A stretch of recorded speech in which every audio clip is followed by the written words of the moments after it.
আমি আসলেই কোনো বক্তা না, ওয়াইজ বক্তাদের যে গেট আপ থাকে এর কিচ্ছু আমার ধরে নাই।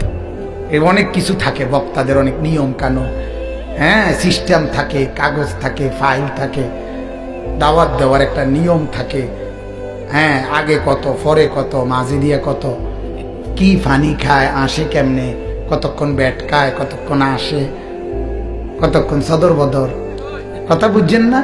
আমার এই আসলে আমি কোনো বক্তা উঠতা না। আমার এক কথা, আমি আখিরাতের ফেরিওয়ালা, আমি এক ফেরিওয়ালা। আল্লাহর কসম, দুয়ারে দুয়ারে কবর কথা মনে করাই, আখিরাত মনে করাই, আখিরাত মনে করাই। রং তামাশায় খুব ডুবা গেছো তোমরা ছেলেরা। তোমাকে বাপেও কিছু কয় না, মায়েও কিছু কয় না, কেউ কিছু বলে না। লাখ লাখ ছেলে পেলের চলাফেরা দেখলে বোঝা যায় কোনো অভিভাবক নেই, কেউ নাই। তার হাঁটা চলা দেখলে বোঝা যায় চুল কিরকম, পাও কিরকম, আড়ে কেমনে, ফ্যান্ট কিতা, হেতে কিতা, মানুষ না প্লাস্টিক, হাফ প্যান্ট না ফুল প্যান্ট, এটা কিতা, হ্যাঁ, করে কি কি করে।